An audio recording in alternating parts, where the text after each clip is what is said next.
According to a January 2022 study published in Child and Adolescent Psychiatric Clinics of North America, it found that more than 21.8% of U.S. children ages 3 to 17 have one or more of the common mental, emotional, or behavioral conditions assessed, and dealing with their emotions continues to be an issue throughout their adolescence. For Ryan DeLena and his father Rob, they've had an interesting journey. As a child, Ryan had difficulty controlling his emotions and was placed in several therapeutic schools which relied on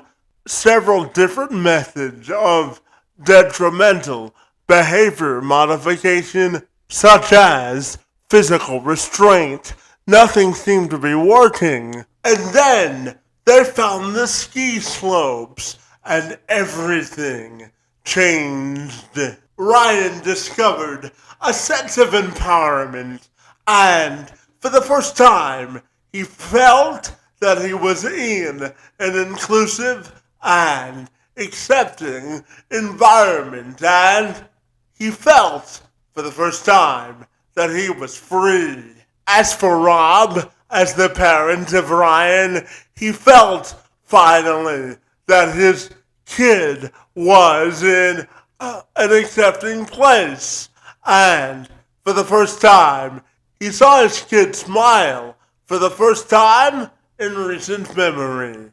And ever since that point, they have used skiing and the great outdoors as a sense of coming together and discovering their new normal. They've written a book entitled Without Restraint, which details their journey through their mental health and behavioral journey and how they were able to persevere. It also has some stories about the ski slopes and how it changed Ryan and the Delaney's life forever. And this week, I was honored to moderate a conversation between the two gentlemen who say this experience has even brought them closer together. So, without further delay, I want to bring this inspiring and thought-provoking story to all of you. I'm Kevin McShann. Let's have this conversation.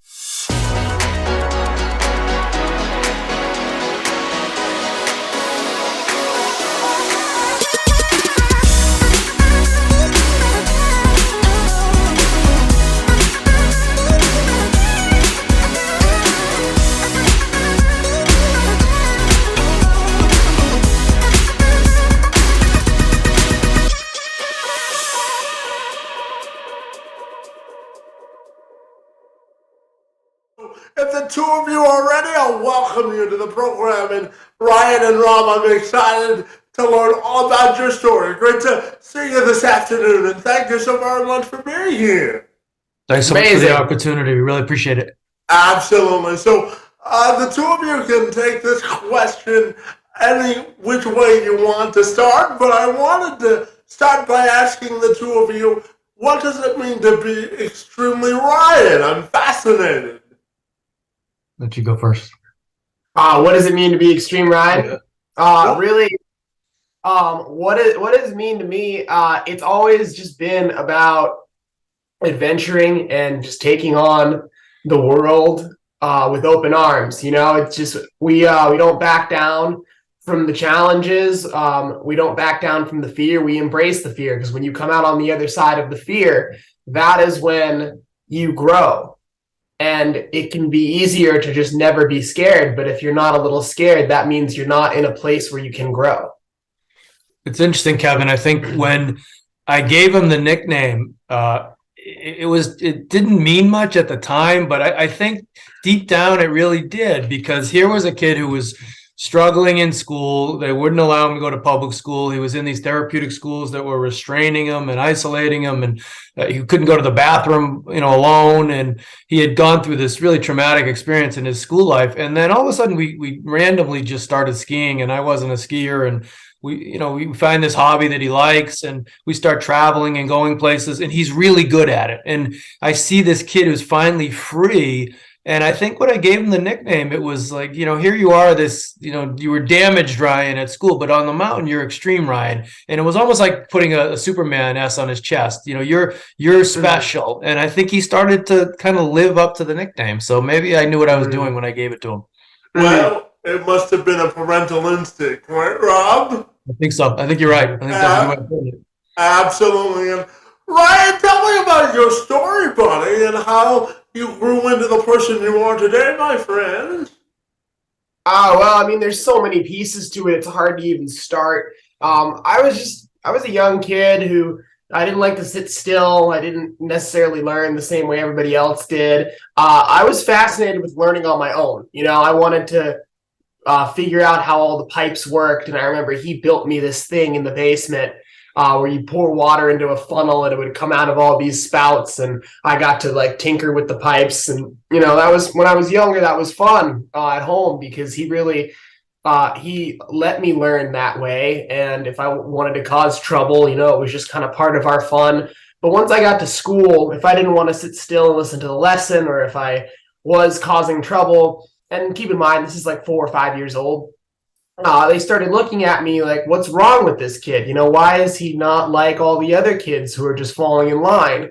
So eventually I was moved to therapeutic school. It was supposed to help me. And the one caveat to that school, we thought it was the best option. It was small, it was closer to home, it was, a lot of kids like myself, but they restrain kids there. And essentially what that means is they physically overpowered them to stop them from moving if they were supposed to be doing it if they were being a threat to themselves or others. But at this school, they were using it also as a form of punishment. So it was the next step up from the timeout if you were being bad. If it was kind of the worst thing you could get.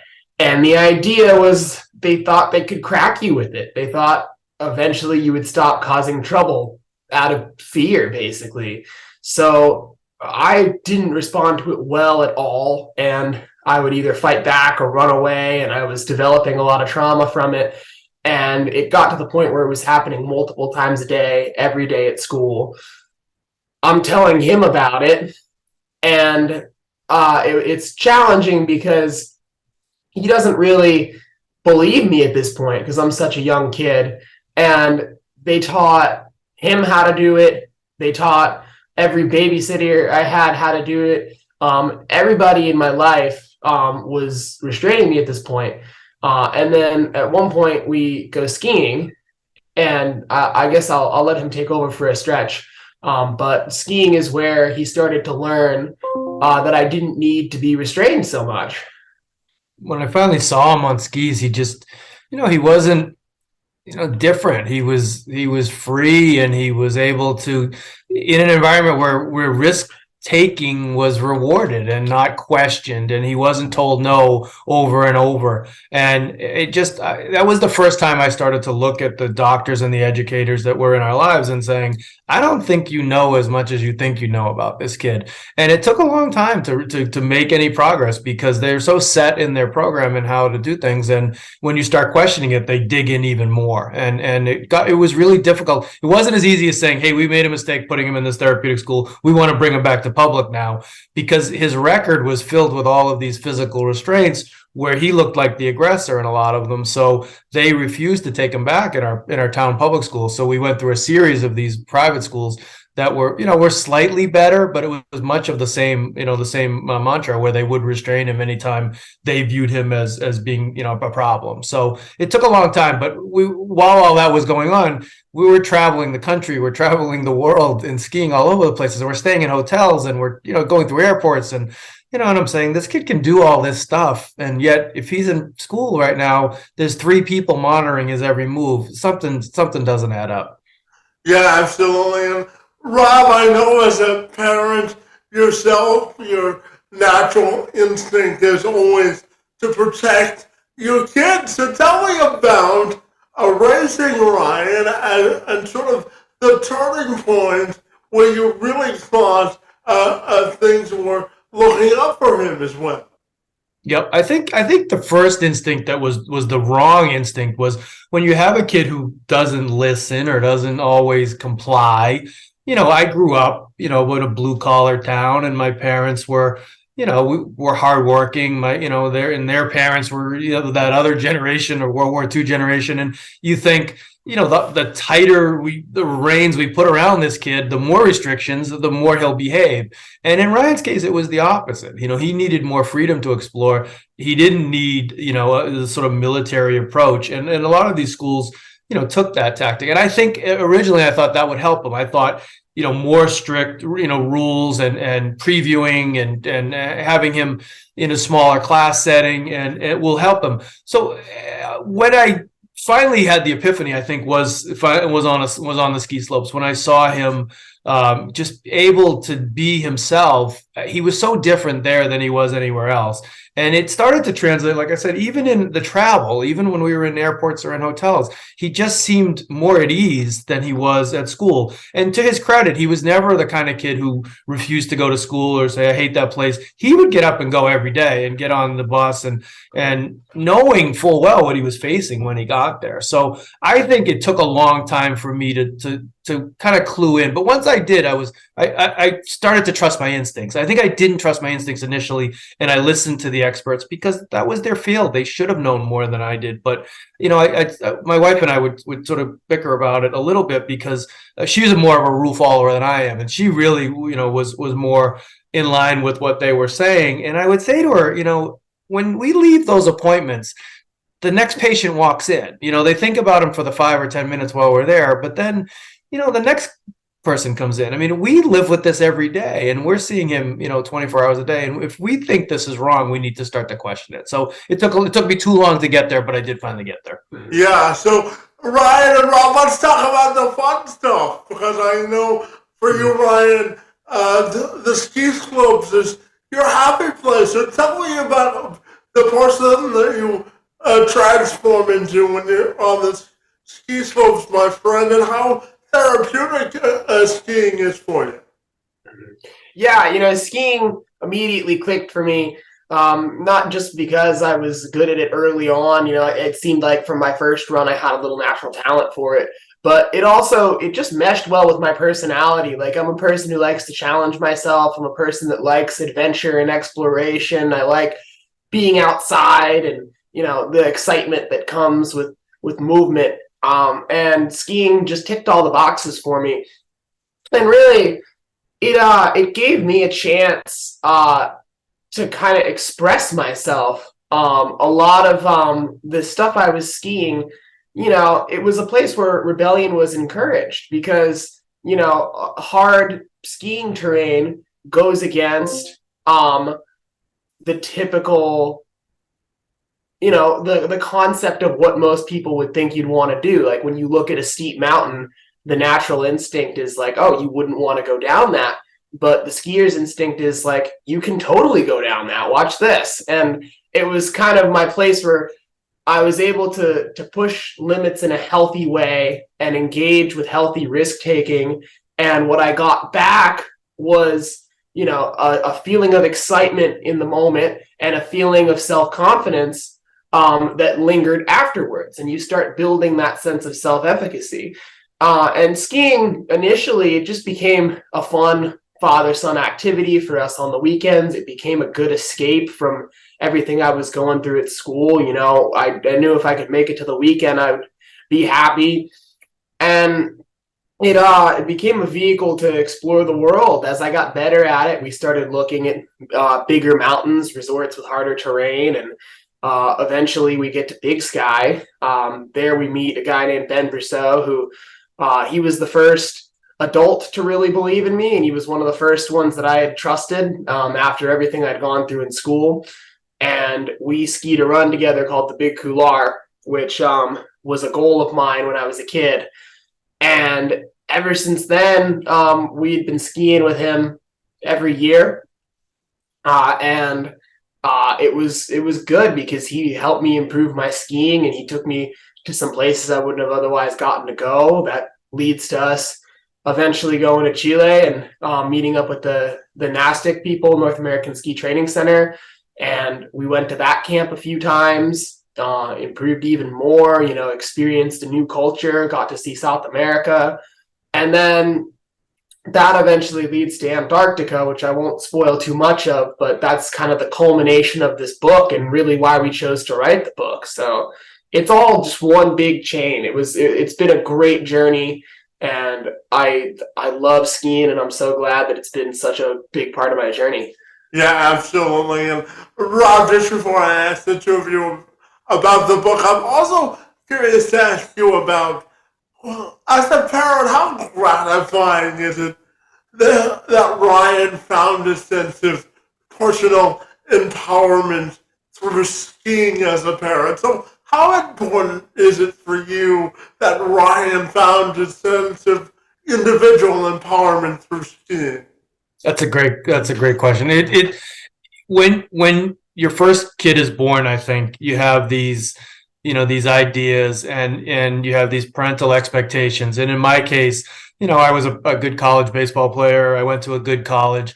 I expected Ryan would do better than I would. He would be a great college baseball player. He would go to an Ivy League college. He would run a hedge fund. I mean, he would be a doctor. I mean, it's hard not to think that way as a parent. And when your kid struggles and you get to a base level where all you want is for him to be happy for 5 minutes and then maybe happy for 10 minutes. And then it recalibrated all of my expectations. And Ryan has a younger sister who's 16 months younger. And I just started to look at everything differently, that really all that matters is that they're happy. And that's not meaning you spoil them and you give them everything you want. I mean, happiness to me is, picking a career that you're enthusiastic about and that you like, and that you have work-life balance. And work-life balance doesn't mean sitting on the couch when you're home from work. It means, that you have hobbies that you're interested in, and you're surrounded by friends that challenge you and that support you. And so, it really changed me as a person and as a parent to just say, Ryan found it. So once he found skiing, he was the easiest kid in the world to parent. And people laugh when I say that because he was so hard as a little kid, but he knew what he wanted to do. He wanted to be a professional ski guide, and he got up every day with that goal in mind, and he's, pursued it. My daughter in a lot of ways is a more traditional kid. I mean, she's at a great college. She's a good student. She's got all kinds of options, and I think she'll find her passion, and she'll have a good career. But watching her sort of figure that out is almost more stressful as a parent, because she's probably going to be more like me, or where I tried law and didn't like it and then ended up in sales and liked it more. Most of us sort of fail at one thing before you're successful at another, and I have a feeling she'll go through that. And in Ryan's case, it just clicked, and it was so gratifying to know and watch him become the outdoorsman that he is. And in a lot of this journey, we talked about, I was a beginner and I was a bad skier, and we were in places where I was in way over my head, and he was a kid guiding me. I mean, in a lot of ways my life was in his hands, and I learned to trust his judgment and rely on his he would look at something and say, what, Dad, you can do this one. And I'd say, all right, I guess I'll give it a shot. And he was always accurate about that. He always looked out for me. We became more of a partnership than a dad just sort of telling his kid what to do. So it's been a really cool journey. Mm-hmm. Well, it's the ultimate definition of the trust exercise, right? Definitely, for sure. Yeah, absolutely. So tell me about this fascinating book that you co-wrote and the message behind it, and what do you hope people get out of it after reading it? You want to go? Yeah. So the book came about after we were in Antarctica. I mean, really, he started writing it on the boat because you have a 2-day boat ride on either end. And we were supposed to have Wi-Fi, and it was broken. And they kept saying they were going to fix it, and we never did. So you have a lot of time to think. And it was just this moment of like, how did we get here? You know, this is kind of a crazy story. And the fact that we were in those schools and the hospital and all these terrible places, and all of a sudden we're in Antarctica.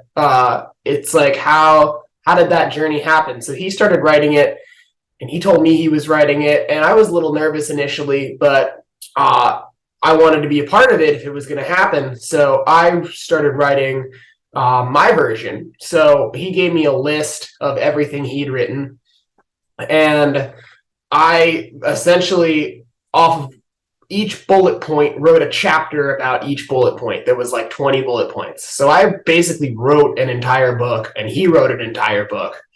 And we meshed them together after reading each other's versions. So until both of them were done, I didn't read anything he wrote. He didn't read anything I wrote. And originally we were going to have it be like a 2-book thing, but one, I never thought we would be able to get that published. And 2, I saw another book from an athlete named Alex Honnold, who I'm a huge fan of, where they did, it was kind of a memoir about him, but it was like half told through a narrator's perspective, talking about his life, and then the other half was him talking about his life. And I liked that format, where we could have my writing in italics, and we could have his regular. And the way it ended up shaking out was it's a lot of him in the beginning and a lot of me towards the end. And that just kind of, that shook out because I don't remember as much from when I was younger, obviously, but I hope the English teachers will see it more as me beginning to claim my voice as I get older and gain more freedom, because that is what it is, really. Even if we didn't initially think of that idea. He didn't like my first version because I think I was so angry, and you know, I wanted to take revenge on some of these doctors and educators that had wronged him. And when he read it, he said, "Dad, this isn't what I want. This, you know, this isn't a sad story. This isn't. I wasn't a victim. You know, this lousy thing happened. I worked through it, and here I am today. And this should be, you know, people should, you know, see this story and say, I can do it too, and they should be inspired by it." And I thought, to his credit, you know, he was right. And you know, if you've ever written, you know, I have done 3,000 versions. You know, it's you added so much, and you added, and you added, and you added, and you added, and I finally got to a point where I think we're really happy with it. They work well together. Sometimes we differ on things; our recollections are different, and a lot of times they were similar. But I think it worked well together. Yeah, absolutely. And this is a question for both of you, and I'm curious, how do you view the concept of resilience and forgiveness? Because I know they're intertwined in your story. So tell me, how do you view those two concepts, and how do you think they're interconnected as well? I'll jump in on that one just because I think when I wrote it, Ryan described it as, you know, an apology letter. I think in a lot of ways I was apologizing to him about the decisions I made and what I regret and wish I hadn't done. And again, he didn't want that to be the story. He wasn't, you know, spiteful. He didn't resent me for the things I did. He understood my wife and I, we were doing things in his best interest, and we were trusting the experts. And it took me a while to figure out, you know, they weren't, you know, in his best interest, and my wife got there too. And I think the forgiveness part was already built in for him. He was already there. What I had to do, and it took me a lot of versions and a lot of editing to get to a point where I forgave myself and said, you know what, I'm just a guy. There's no handbook when you have a kid. You do your best. You make judgment calls. I made some bad ones early. I like to think I got to a place where I made some good ones later, and I think that's the message in the book. You know, from a fathering standpoint. Yeah, I think the concept of resiliency, like he said, I needed to just get up every day, and there was a million times when I could have just dropped out of school if it was really going that bad. A lot of people have said that to me, like, oh, if that happened to me, I would have just left. Like, why would you go to school every day if they were hurting you? And I'm like, it was a means to an end. I knew I had to get through it, and I didn't want to be a victim. I didn't want to make a decision that was going to impact my life for the rest of it over something that was going to be short term. I knew I'd get out of it eventually. I just needed to get through it, but I hated it. And there were some days when I was really losing it because, I wanted to get back to public. I knew I was okay. I knew I was healed and that I could go back to public school and rejoin the world. And nobody believed in me. And when they knew that that's what I wanted, they used it as a way to torment me. And whenever I did something wrong, it wasn't like, oh, you did a bad thing. It's like, they'll never tolerate this in public, and it drove me crazy because I didn't know how I could ever prove them wrong. And I finally did.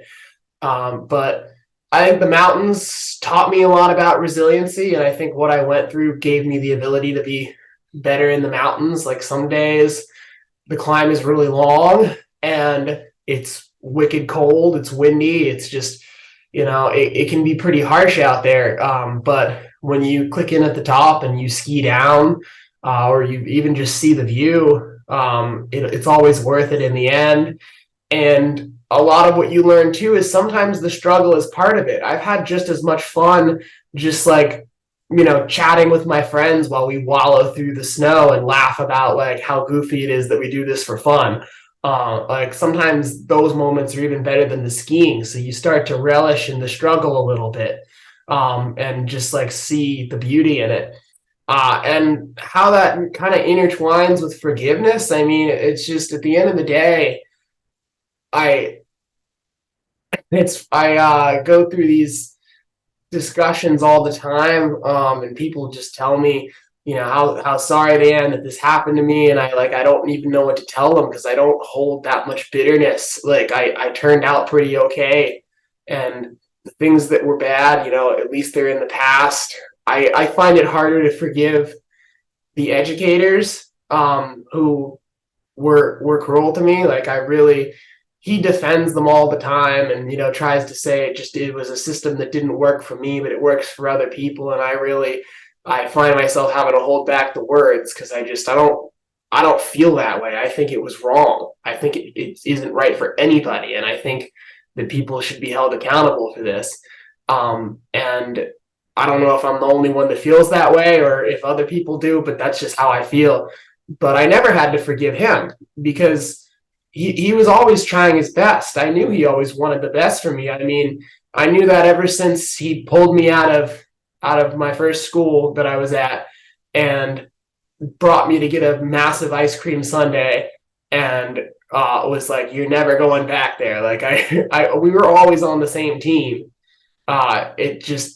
He had to get the rest of the people to listen to him, and that was the crux. Yeah, absolutely. And I'm curious to ask the two of you your view on the concept of inclusion and acceptance, and how you view that concept, and how others can learn about the concept of perseverance through your story as well.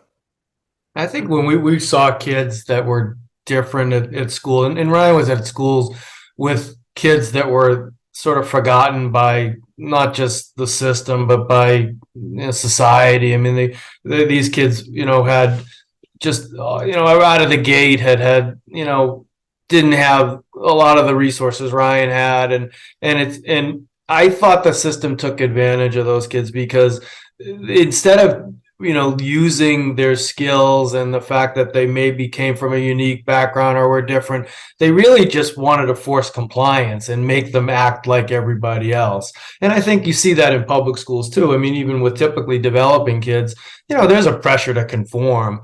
And I think, part of that is numbers. If you have 35 kids in a class, you really can't teach to their individuality. You have to sort of teach to the middle, and you really don't allow a lot of free expression and a lot of kids to be creative because there's a standardized test they have to pass, and it's really a tough system. And I think it's particularly down here in America. I mean, the pressure to go to college is enormous. But if you look at these college programs, I mean, you've got a lot of kids graduating with degrees that aren't that particularly helpful. One thing Ryan was able to tap into was to find a college that had outdoor education as a focus, and then he was able to say, I don't really need to go to college, but if I'm going to go, I want to go and pursue something I'm interested in. So I think we need to see more tailored programs like that to give everybody, a chance to really pursue what they're passionate about. I think, sometimes we look at inclusion and it's really what's on the outside that we're focus on. But, all of these kids are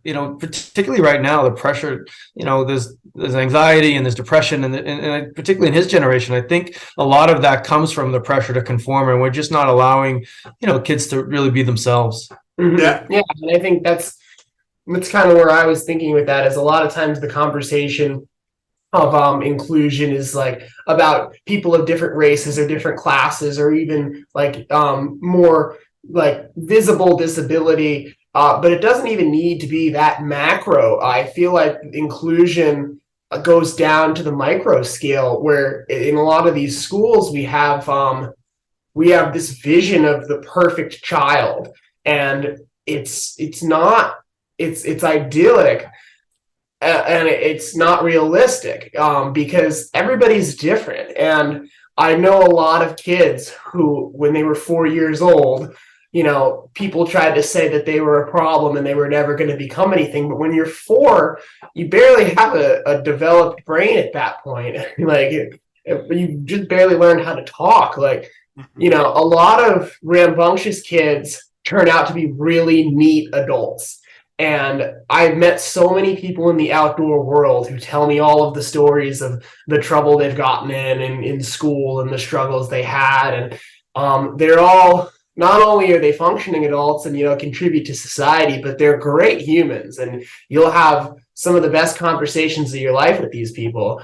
And I think we need to let these difficult kids become great adults. And that in between stretch, people are so quick to just jump on this train to nowhere of like, oh my God, he doesn't want to, build a macaroni necklace. He just stood up and walked around the classroom the whole time. Like, clearly you got like a messed up kid who's like has a lot of issues and is going to need a ton of support. And we need to move him out of this school and put him on all these medications. And it's just, that kid just might need to grow up a little bit. Like, that could change. I think people are too quick to jump on kids for not being perfect.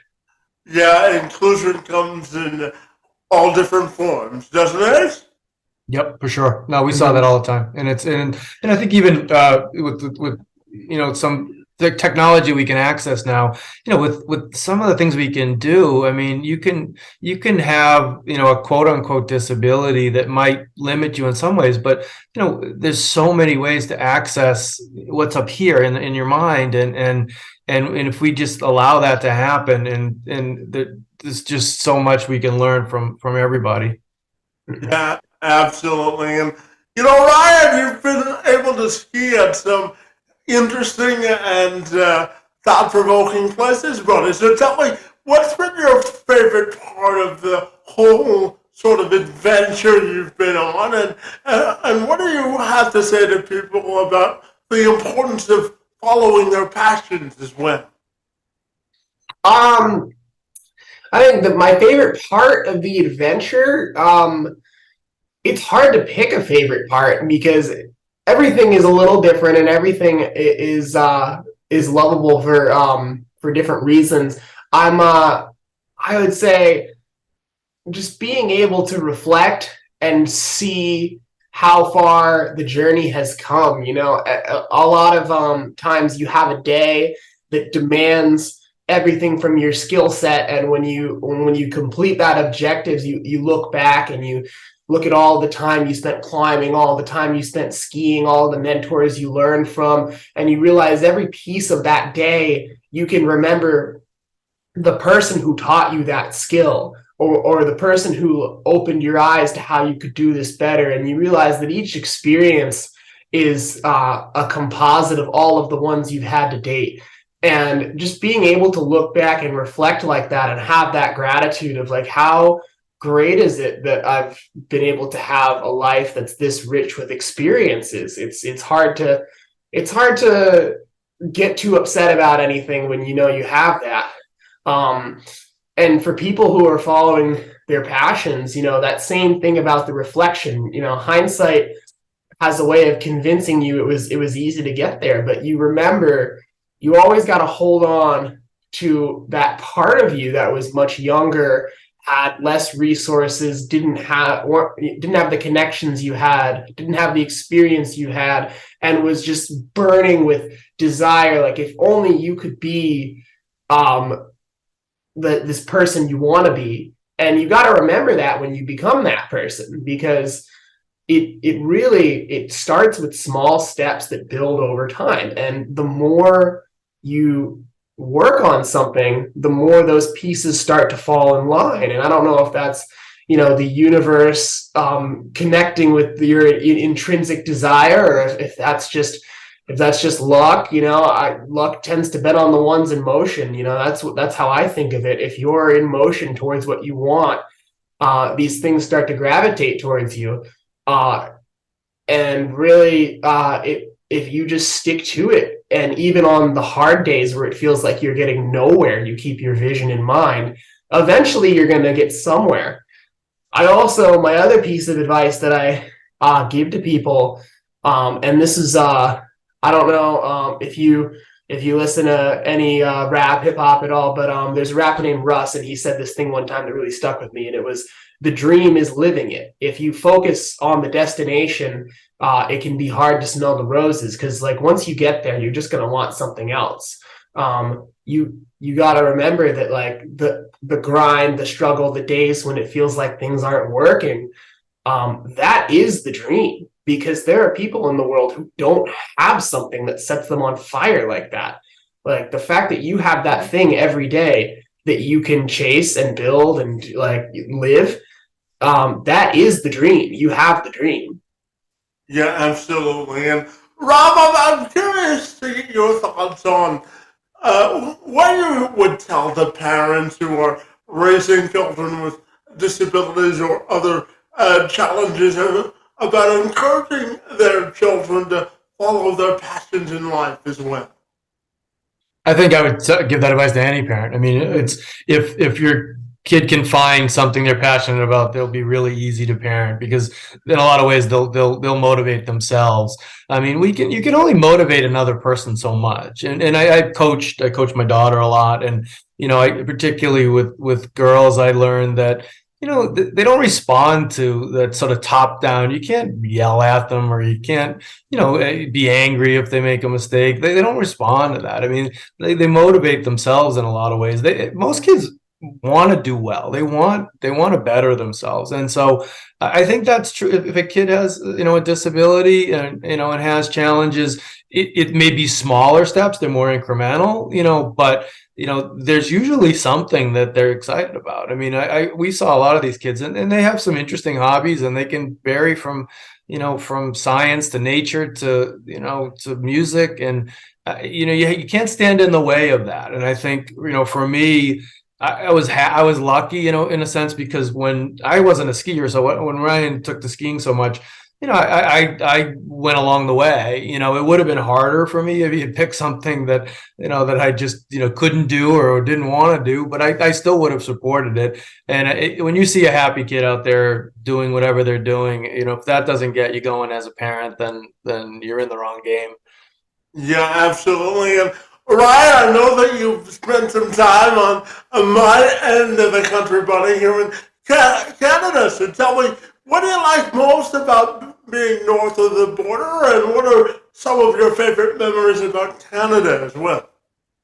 Oh, I've unfortunately only had a few. What do I like most? I love big mountains. I think it's funny.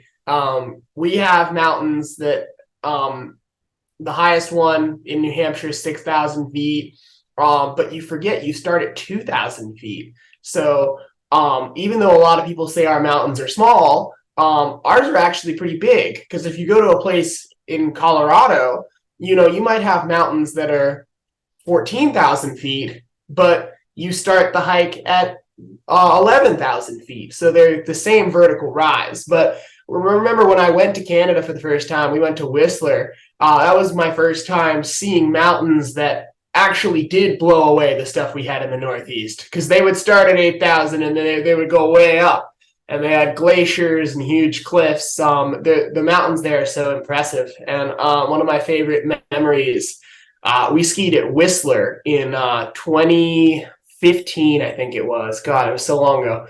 And I remember we went because my friend Mater and his family were all going out to Whistler, and we were supposed to go to Telluride, but I really wanted to go on the trip with him, so I begged him to let us pivot. And we only had 4 days, and one of them we were doing a backcountry tour, and the other one we were cat skiing. So we had 2 in the resort, and I bought the guidebook for the resort, and it doesn't just show you all of the trails that are on the trail map. It shows you all of the sneaky little lines that go in between the trails. And it just forced me to look at the mountain in a way I've never seen it. I started noticing little ribbons of snow that connected to things that I never would have thought of. And we terrorized that mountain, man. We bell to bell every day. We're skiing just every single little piece of terrain we could, rushing to lifts, trying to get to things on before they closed.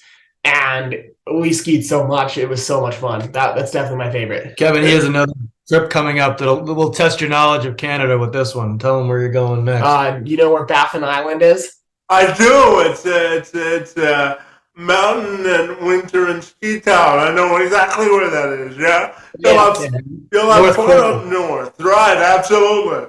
So he's heading there in about 3 weeks. It's Inuit Village, I think. I mean, you have to take a seaplane in, or he'll know. Yeah, we had to take a plane to Clyde River, and we're gonna connect with some locals there who are getting us 2 snowmobiles, and we're gonna head out onto the ice and stay there and ski objectives for 10 days out on the ice. There's a bunch of large, beautiful couloirs that exists out there, and that's the goal of the expedition. And hopefully not getting that polar bear. That's the dad goal of the expedition. Fabulous. Are you going to do some ice fishing while you're up this way too, or not so much? Oh my God, we're bringing all freeze-dried meals, so we'll be going that. I don't know if I like fish enough to be motivated to ice fish. You're not that motivated to live dangerously, huh, Ryan?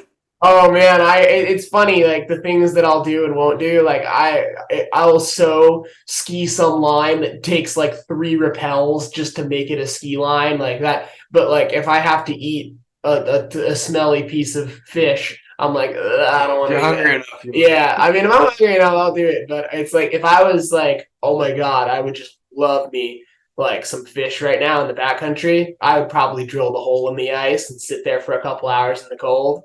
But I don't know. I'm not that into the prize to put in the work for that one. If I could catch a steak through that ice or something, maybe a big pot of mac and cheese, I'd reel that in through a hole in the ice. Well, as a gift, I'll email you a copy of good restaurants up there. How about that, buddy? That'd be awesome. That'd be awesome. Thank you. Yeah, and I'm curious, buddy. That's the 2 of you. How have you grown closer as a father and son throughout this journey?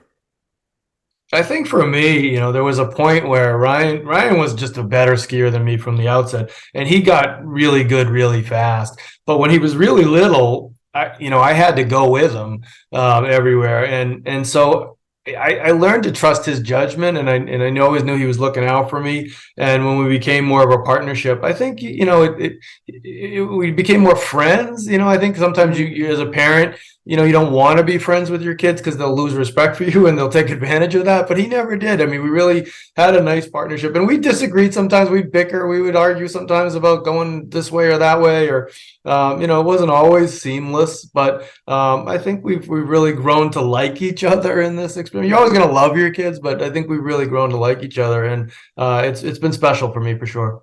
Mm-hmm. It's been good. I mean, we just had a lot of time together, and I just remember like for years and years, and we still do it now. When I'm home on break and stuff, we'll go drive up to Loon Mountain, or like go on a vacation to Big Sky together, or go ski around Stowe, and it's just you have the plane flight and you have all these meals together, and it's a lot of time to talk, and it was inevitable we were going to get close. And I always tell people, like, the relationship I've developed, I think a lot of people are scared to talk to their parents about stuff. Like, you have your secrets that you kind of hide, but we never really had that. We could talk about life and school and girls and whatever was going on in my world, because we just knew each other super well. And it definitely, it put me at ease more. I feel like I always can go to him if I want to chat about something, and we have a fun time out there. It's great. Yeah, absolutely. And Ryan, what do you think it means to lead by example in your perspective? When you hear that term, buddy, what does that mean to you? To lead by example, I mean, if you look at just anything I put on my social media, I mean, that's what I'm trying to do. I want people to be inspired, and I think sometimes to be inspired, you need an inspiration. So if you see a kid out there who's been through some stuff and held on through it and learned a skill and is now out doing it and pushing the boundaries of it, you're gonna see that and be like, I should do that too. I have the formula, because this guy I look up to talks about it so much, and it motivates me to want to be like that, and I'm going to go try and be like that. So I think that's leading by example, is just how can I take what I've been through and the positives I've learned from it and present them in a way where other people can now pick up the formula and go forward with it. Yeah, absolutely. And, I have two more questions for the two of you. And Ryan, I'll start with you. I'm curious to ask you about, what does it mean to you to maximize life and really live your adventure in life?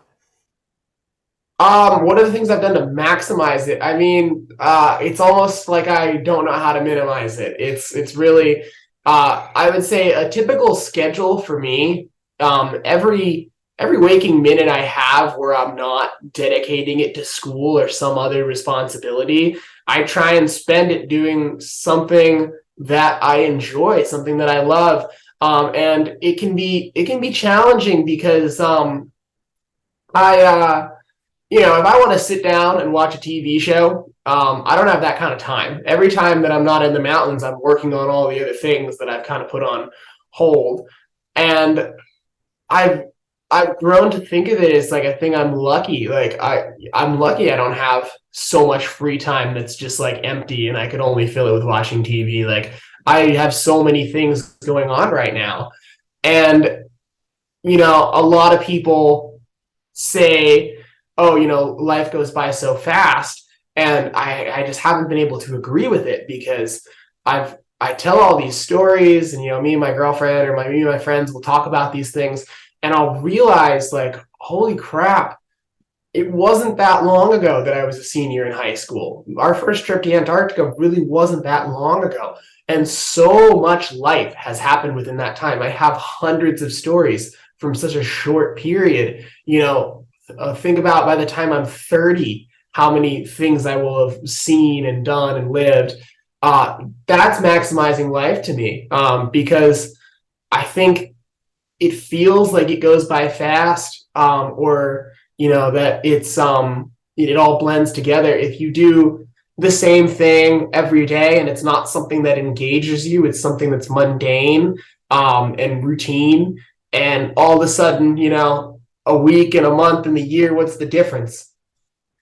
Yeah, absolutely. And, gentlemen, my final question for you is, when you look at your own life legacy as individuals, Orion, for you as a skier and an individual, and Rob as a parent and leaving a legacy for your kids, I'm curious, when you view the term leaving a legacy, what comes to mind for the two of you?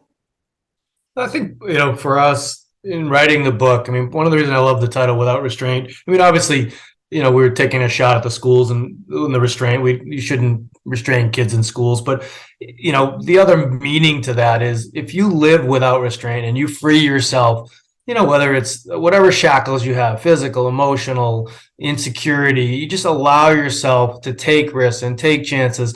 You get one go around here, and I always tell my kids and kids I've coached, you'll always regret the things you didn't do more than regret the things you did do, and you don't want to go find yourself when you get old and say I should have done this, I should have done that. So I mean, if this book lives forever and that title lives forever, hopefully we've set a whole bunch of people up to go out there and live it and take chances and have the lives that they deserve. Yeah, and I hope I don't get too deep with this. But I think about it in terms of like, I want to live my life in a way where I have no regrets. And I have a lot of goals and a lot of things I want to accomplish. But at the end of the day, one day I will be not on this earth anymore, and nobody's going to care what necessarily I accomplished, what niche things I skied. That's what I'm going to care about, and I'll be content with that when I think about my life. But in terms of a legacy, I always think about what is lasting. What can I leave on this earth that couldn't have happened if I wasn't here to leave it there? What impact do I have? And I always think about, how can I change people's lives in a way that there's people who look back and say like, I'm glad that Ryan DeLena was here to help me with blank or to show me blank. And I think that is how I go into this book and I approach this book. It's how I approach my career of guiding. It's how I look at just how I interact with the people around me and what I do. I want to use my influence throughout the community and throughout the people we reach with this book to uplift people and help them live better lives. And as a result, happier people will raise happier children who will be more successful. And, all of a sudden you've created this chain reaction. I always think about just the people I see on TV with picket signs, standing in front of City Hall. And I wonder, like, do the people up in those offices really hear us? Like, how much impact does an individual have? And I think sometimes we approach impact the wrong way. If you try and go straight to the top, you won't get there. But if you change the people's lives around you, and then that affects the people's lives beyond that, everybody creates these ripple effects that impact the world positively, and we can affect positive change that way. So that's how I think about my legacy, is these ripple effects. Well, fabulous, gentlemen. I want to thank you for both being here. But before I say goodbye to both of you, I'm curious if people want to buy the book or get in touch with you personally. What's the best way they can do that? So the book you can find everywhere: Amazon, Barnes and Nobles, anywhere books are sold. It's called Without Restraint. The publisher is Falcon Guides, which is a division of Roman and Littlefield. Really easy to Google and find. We have a website for the book, without-restraint-book.com. Ryan's all over social media. He's really easy to find. I guess with the book, if you just search Without Restraint DeLena, it comes up. There's some weird books about bondage and whatnot that are by the same name. Skip those. Make sure you put the DeLena in there and you'll find us. If you go to extreme_Ryan_DeLena on Instagram, I am just all over that thing. You can see everything I'm up to, and learn about the climbing scene and what objectives I'm working on and what is going on with the book. And I try and push a lot of things forward. You can find me on YouTube too. I try and do edits there. On Substack, I try and write trip reports and articles that I think will help people in the outdoor community come reach their goals. So that is kind of what I'm up to. Fabulous. Well, gentlemen, I want to thank you, first of all, for publishing the book and sharing your inspirational and inspiring story, and for joining me to engage in conversation about your journey and how you're helping to inspire not only the next generation of skiers, but the next generation of young people. Your time in the space and on my behalf this afternoon is most appreciated, and I want to thank you both for being here this afternoon. Great to meet you. Thank you for your time, Kevin. I really appreciate the opportunity.